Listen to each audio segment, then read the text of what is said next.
Well, Malik also been lifting. Look at the biceps. So first of all, how you feeling? How you doing, Deontay? What's good, baby? I'm feeling good. You look good. You're in a good spirit. You're ready to get back right in there. Anybody, anywhere, anytime. Most definitely. You know what I mean? I'm about to shock the world for the second time for sure. You know what I mean? We're just picking up the pieces, you know what I'm saying? And a lot of lessons have been learned and a lot of blessings have came in the midst of the lessons. And, you know, it's just something I needed, you know? I've been doing a lot of things for a lot of people for the last several years. And now we're just trying to be selfish at this point in time. I'm not really calling it selfish. I'm calling it being self-focused. You feel me? Self-focused. Okay, so last week the whole world was shocked, but I was not shocked that Fury pulled out of the Usyk fight for the second time. When you heard that, what went through your mind? I really don't care, to be honest. I ain't really thinking about those guys or what they got going on. I'm just thinking about myself. Like I said, I'm being selfish. No, let me rephrase that. I'm being self-focused. Self-focused, yep. You know, with being self-focused, I have to stay focused on myself. Not really what everybody else got going on and stuff like that. And that's just their problem. That's something they have to deal with. I made a joke. I said Fury's sparring partner was using the gloves that he used against you in the fight when they sparred, and that's why that cut happened.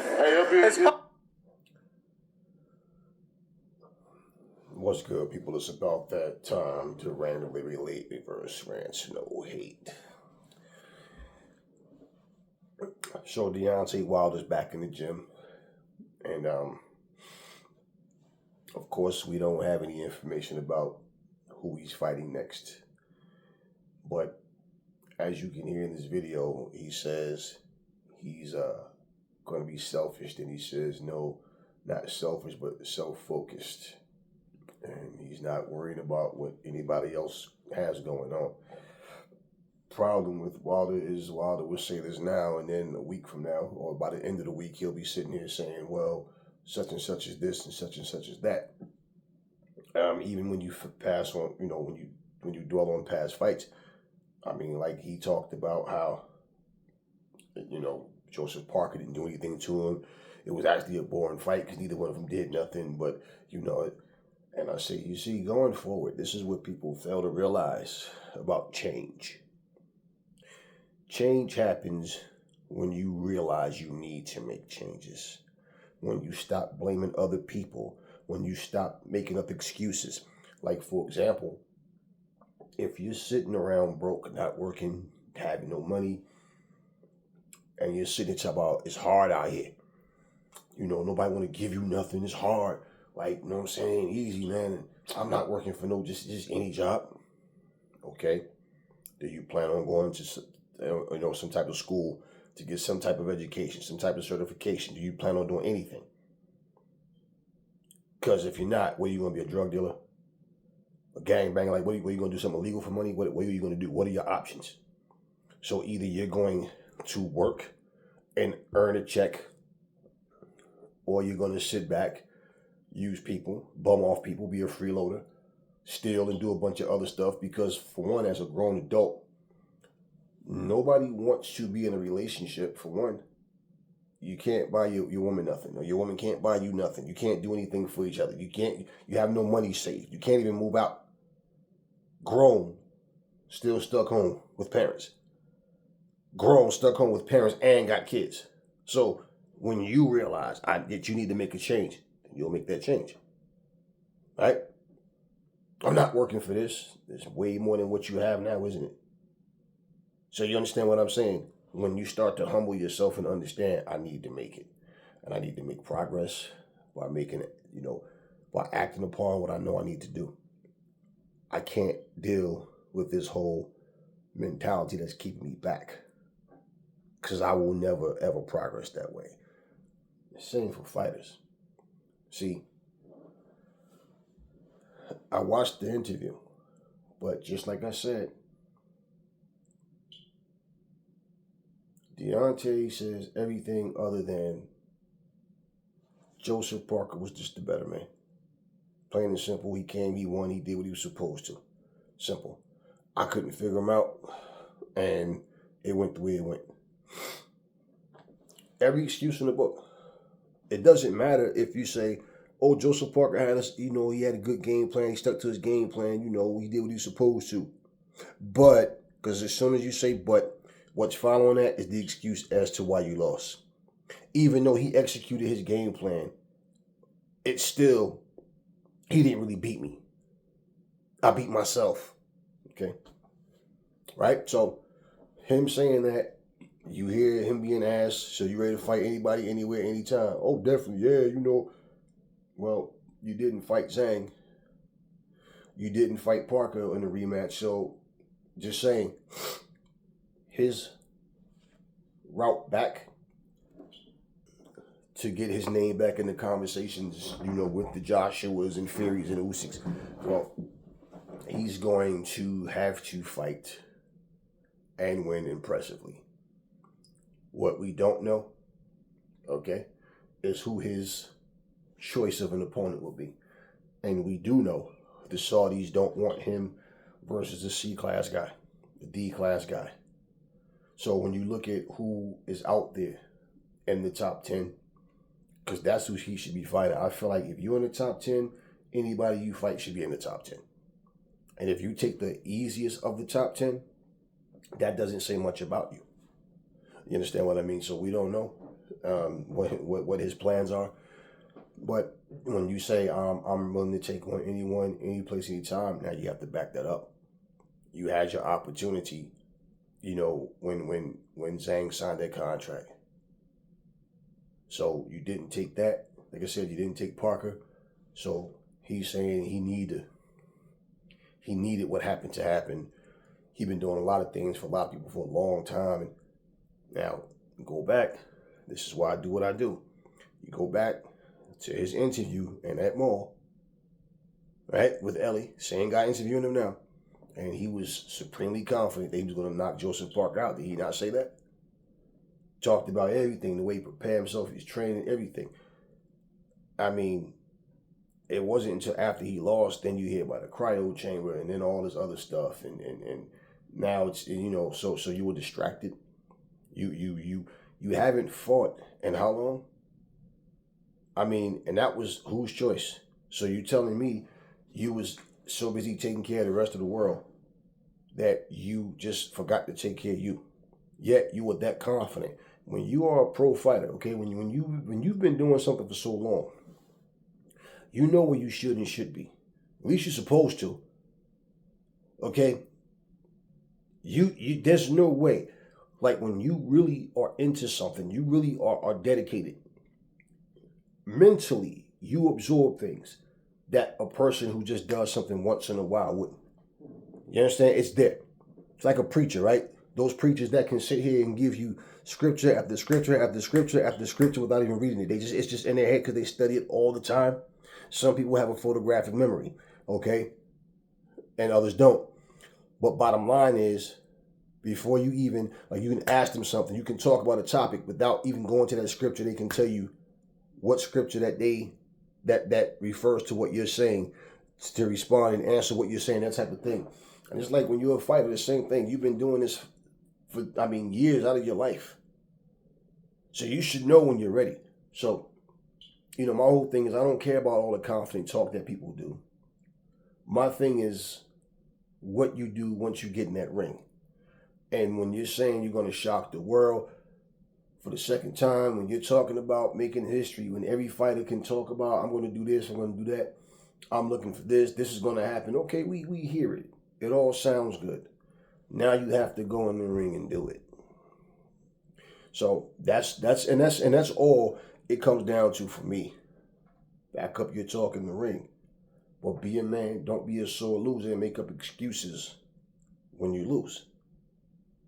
And that's the one thing why I don't respect the fact that all I keep hearing, Deontay Wilder lost for any and every other reason other than Joseph Parker was just the better man. Plain and simple. It's not like if a fighter has a bad night that he automatically loses. It's not like because a guy put up a tougher fight than what you expected that the guy, struggled with a guy that wasn't that good And Joseph Parker, no, Joseph Parker definitely was on a downward spiral. And you can see like Joseph is not the same fighter he used to be. He still isn't. Okay, but in terms of getting back and sharpening up, and it's a fight by fight basis. But who Deontay Wilder will end up in the ring with, we don't know. But if it's not somebody that the Saudis approve of, then it won't be in Saudi Arabia. Okay, so if he's going to take that advice that 7-8 gave him, fight 2 tune-ups or something, then get back in there, whatever, with the top guys, we'll see. We'll see. Because remember, Turkey's the one that didn't want him back on his next card because he said he didn't like what he saw in Wilder at the end of that fight. So at the end of the day, it's like, well, a fighter can lose. And it's to me, okay? People look at this the wrong way. People look at it like if you're not crying and banging your head against the wall, you don't care about defeat. No. To me, that's not going to change anything, right? No, you need to understand, what did I do wrong? Or how did I lose? See, egotistical people cry and bang their head against the wall. You confident in yourself and you lose, you understand, okay, what did I do wrong? You got to sit there. Even when you sit back and watch it and you watch things you wasn't doing, why wasn't you doing it? I tell you, most of the time, you've had fights. I've seen fights where I definitely feel like it wasn't so much what the opponent was doing, is what you wasn't doing, right? Because the opponent wasn't doing anything special. The opponent was there to be hit several times, many times. The opponent was just basically lackluster, but still won. Joseph Parker nullified Deontay because Deontay didn't know what to do. Deontay fought the wrong style. See, so when you react with, Joseph Parker did what he was supposed to do. He won the fight. He was the better man. Simple. So for me, I'm right back in the gym. We right back at it. Simple. Not sitting up blaming other people, talking about how people was happy that you lost because they didn't really want to fight you. Oh, they're ducking me. Any stupid thing, any stupid excuse other than just the better man won. Bringing people into the picture that have nothing to even do with what was supposed to happen, acting like the agreement wasn't the agreement. Like I made the comparison that a lot of the same people running their mouth talking about, oh, Errol Spence can't say nothing and complain about Crawford if he don't give him the rematch at 147, because it was in the contract. It was stipulated that the winner gets to dictate what weight class the next fight is at. Okay, well, same thing. Okay, what was stipulated in the contract between Wilder and Anthony Joshua was they both had to win for that fight to take place. What sense would it make for any one of them to lose and the fight still happens? That's completely stupid. And what's the purpose of this fight before that? Just get to it and put AJ versus Wilder. Why go through all of that? That makes zero sense. So, bottom line, this is how you build up, right? But the thing, like I said, the way they put these cards together is going to make it, either you're going to make it or break it. It's going to show you who's really about it and who's not. So, with Wilder, we're going to see what happens, who he chooses as an opponent, if it's somebody worth even watching or not. And my thing is this, right? When people say things like Frank Sanchez, he don't have enough wins under his belt to get into a fight with Wilder, or if they say Jared Anderson, didn't, or okay, then who the hell else is Wilder going to fight within the top 10? My point, outside of a Daniel Dubois, okay, outside of he got to get back to the point to get to AJ, but outside of somebody like that, okay, we know he's not getting there with Usyk. We know he's not getting there. He already got there with Fury. We know that's not happening. Okay, so what I'm saying, out of the very top 5 guys, then who is it that he should fight then? Because what it is, it's fear for people that, it's very possible that Wilder going to get in there with Dubois or Jared Anderson, or he might get in there with the Frank Sanchez and get his ass whooped. So he needs somebody easier. They already cried about that. So my point is, let's not make fools out of yourselves and sitting here shooting down to Jared Anderson or Frank Sanchez or any of those guys or Daniel Dubois as if they can't stand up to Wilder. You guys already said the only person that could beat Wilder is Tyson Fury and nobody else. That's what you all said. But then when it happened, excuses as to why it happened. Y'all, you said it couldn't happen. Nobody else could do it. Okay? And you all wrong. So for Wilder to climb back in there, let's remember, this isn't about give me the opportunity, give me the chance, give me an easy fight. No, that's not what this is. And now that he's had, 12 rounds under his belt, it's his own fault for not being in the ring and being active. You can't blame nobody else for that shit. All right? Keith Thurman hasn't been in the ring in over 700 days, and he's about to hop back in the ring. Jamal Charlo wasn't in the ring for a long time, 2 years. He got back in there and dominated. Jamal wasn't in the ring, but went up, and we saw what he did against Canelo. Okay, so yeah, that's more like what Wilder's performance was against Parker than the rest of them. He didn't deliver. He didn't go in there and do what he promised everybody he was going to do. And basically, he was talking about Joseph Parker like he was nothing. Now, you know what's funny? When I said, remember the video? When I said, even when you got a dumbass trainer sitting there sending messages to guys you're not even fighting, to the guy you're not even fighting, instead of him saying, yo, Deontay, you need to fall back with all that calling out Anthony Joshua and everybody else. When you in the media, man, they trying to interview you, don't talk about him. Just tell him, look, I'm fighting Joseph Parker. You want to talk to me about fighting? Talk to me about Joseph Parker. That's my opponent. I'm not focused on Anthony Joshua right now. Okay, right now, it's all about me fighting Joseph Parker. But see, that's that arrogance. I'm not even worried about Joseph Parker. Like I said, they talked more, okay, about Anthony Joshua than they did about Joseph Parker. They talked about all this other bullshit. He talked about how scared Anthony Joshua was, terrified. I could see the fear in his face when he was next to me. All this bullshit. And I'm like, when you have the blind leading the blind, where do you think you're going to end up? You won't see it, will you? Let that sink in. Now, after the ass whooping and the embarrassment, now what is he saying? He not focused on nobody else. He not worried about, he don't care about nobody else. Now he's focused on him and you know what he got going on. Oh, now y'all get it. Now you idiot fanboys get it. Nah, but when Aries say that, y'all don't get it. It's like, I don't give a shit if y'all think I'm attacking him, and I don't give a shit if he thinks I'm attacking him and picking on him. I don't give a fuck. I'm going to speak and say what I say. But I don't say things just to say it. That's what your ass should have been doing from day one. Anthony Joshua was not your opponent. Joseph Parker was. That's who your questions should have been about. That's the questions you should have been answering. You understand what I mean? So when Anthony Joshua is not sitting here talking about Deontay Wilder, oh, it's because he's scared of Deontay. Correct me if I'm wrong. His opponent was Otto Wallin, right? And he went in and dominated. That's where your focus is supposed to be, on your opponent. But when you start doing all this talking and then you can't back it up, well, I lost because of this. I lost because of that. Well, he didn't really beat me. Well, if you really look at it, well, what I could have did, oh, I'm about to shock the world again. Oh, yeah, I know. Just blah, blah, blah, blah, blah. Now, let's see what happens. And the fact that all we saw was this same guy interview him again. That's all. So we know he's not laying up, tossing up liquor bottles, rolling around the bed. We don't know what he do after he leave the gym. But nah, you know what I'm saying. So he's back in the gym. He there flexing his arms and all and everything. Okay, cool.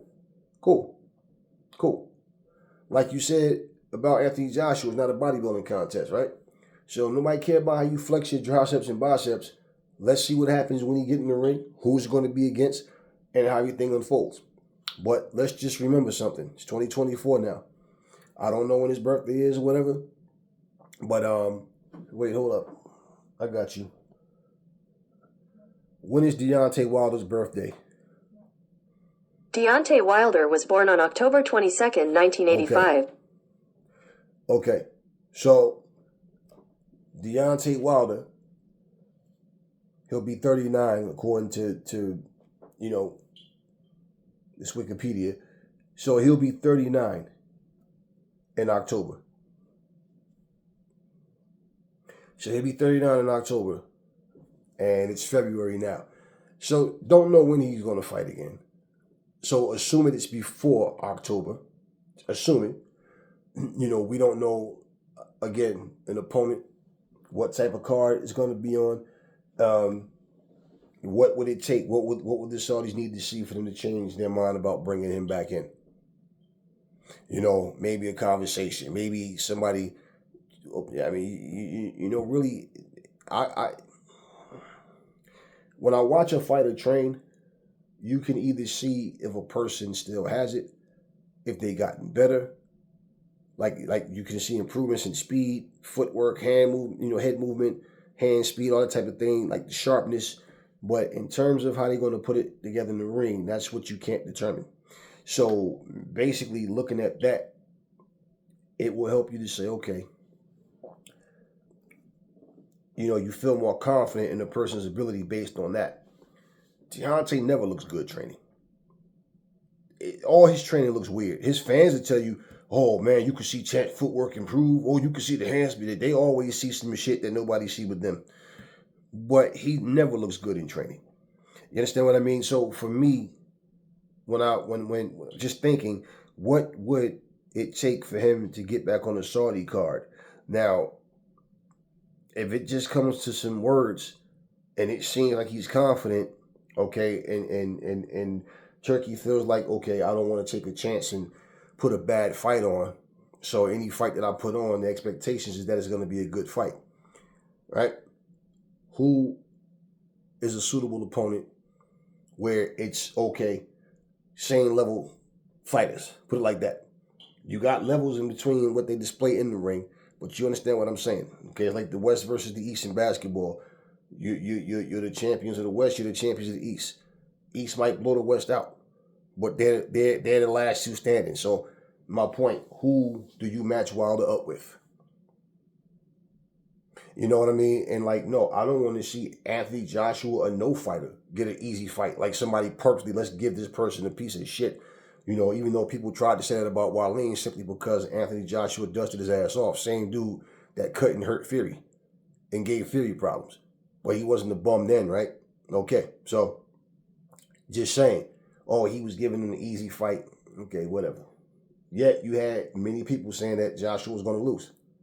He can't outbox Wallin, and they based his performance against Usyk on what was going to happen with Wallin. Oh, he has problem with southpaws. Just say he had a problem with Usyk. What the fuck do you mean he had a problem with southpaws? You know what I mean? Like, it's crazy. So, either way,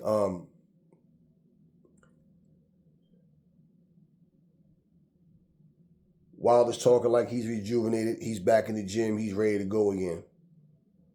So bottom line, you get back in there and lose. The excuses only make you look bad. So it doesn't matter who take your side, listen to you, and ride that wave of excuses with you. That's okay.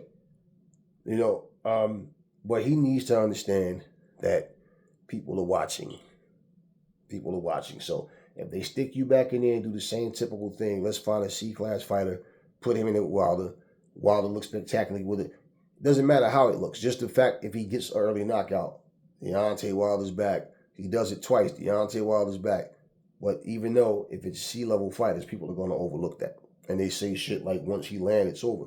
Okay. My thing, I'd like to see him in there with a Frank Sanchez. Straight up. I'd like to see him in there with somebody worthy, man. I'd like to see him in there with somebody. I mean, even F.A. Jabba. Put him with F.A. Jabba. Like, put him in there with somebody that can actually fight. Okay, that they don't have to be the most technical person. Even though I know he don't want no smoke with him. I know they don't want to put him in there with Frank Sanchez. I know they don't. I'm kind of, and with Jared Anderson, man, my thing with him is the shit he's talking, like, I just can't get into Jared Anderson.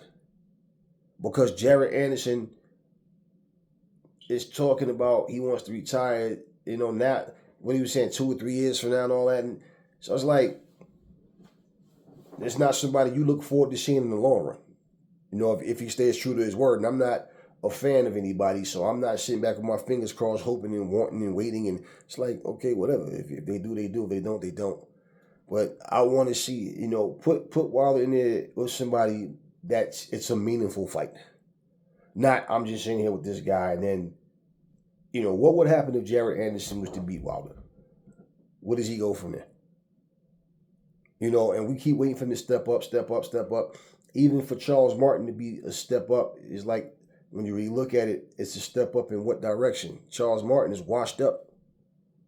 Just has more experience than Jared Anderson, but he's washed up. You can see in the performance, even though he was landing some good shots against Anderson in that fight, he still was because of Jared Anderson defensively. You see holes in the game. You see when the fight goes on, some fighters look sharp early, and then they can't sustain that same level of defense or, the same punch output or the same speed and accuracies. And you got some fighters that can do it. So, bottom line is, like I said, once you are considered one of the top level guys, then that's all you need to fight is the top level guys. And you can't go in there and knock out C-class guys and then jump up and go, oh, shit, you know what? I knocked out him. I showed y'all what I can do, because now we're going to say once again, now show us against top level fighters. And when you can't do it, we don't want to hear nothing about, well, I just couldn't get off. When I notice, and I watched the whole shit, I don't care nothing about my killer instinct, this, that, whatever. Notice how the excuses went from what they were to now all of a sudden we're supremely confident again? With just, a couple of months out? You understand what I mean? So, we're over what happened. You get over it. And let's not bring up Joseph Parker and try to discredit him. Let's go forward. And if you get your ass whipped again, just simple. We don't want to hear about a cryo chamber, another ice machine, a jukebox, you fell off a skateboard and hurt your elbow. None of that. Just the better man one. Tell me what y'all think. What do y'all think? Who would y'all like to see Wilder come back against? And because this, they're not talking about any particular opponent that they got their eyes on. Probably told them before the cameras even started recording, don't ask me any personal questions about this person, or that person. So certain things they don't ask. Whenever you have your eyes on a big fight, like what he's saying, I'll fight anybody. Like, yeah, any place you need to, okay. You're waiting for an offer to come to you. You're back to, this is a proving grounds fight for you, your next fight. Because you made excuses, so you have to prove to people that, hey, I'm still here. You're not proving that the fight was a fluke. It was no fluke. Joseph whooped your ass. That's all. You're proving that you still belong here. That's the whole point. And until you do that, well, this isn't about giving you anything. And this is what, fighters need to understand. Don't make these excuses when you lose. It's all good when you win. It's all smiles and I'm this, I'm that. I told y'all I'm the hardest puncher. I'm blah, blah, blah. But when you lose, it was because, like I said, everything other than just my opponent was better. So who would y'all like to see Deontay Wilder fight? Do y'all think he's going to take that route that 7-8 suggested and he fight 2 tune-ups? Try to look impressive against some C-class guys and then get the spark back, at least as far as the interest?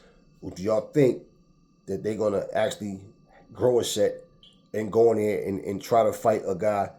Because I can't see Jared Anderson, well, not Jared Anderson, like a Frank Sanchez and these guys, I can't see them turning the fight down. Now, I don't bring up Joe Joyce right now because I know he has a fight coming up. And, guys that I know have fights coming up, I'm not saying their names simply because there's no need for right now.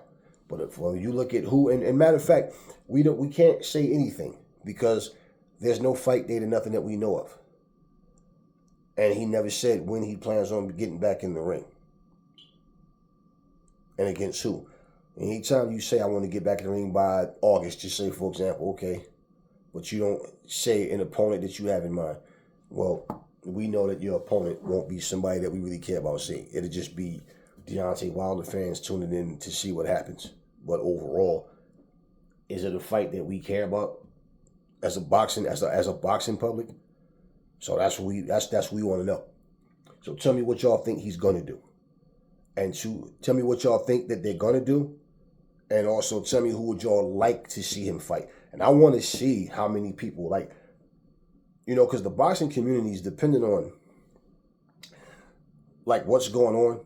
A lot of times, the core fans always have the same type of thinking process of the type of opponents that you should be fighting. Then you got the others is kind of mixed in. some people have mixed emotions and they don't want to see the guy lose, so they'll come up with a name which is a softer touch, but they'll try to give that fighter credit. So I like to see how people are thinking. Because like me, I say Frank Sanchez. That's the fight I want to see him have. Why not? Why not? Why not? You know what I mean? So Frank Sanchez is a guy climbing the rankings and trying to show I belong here too. So why not Frank Sanchez? Let me know what y'all think. Never fall in love with lies. Remember, the truth brings hate out of people, and I will catch y'all on the next video.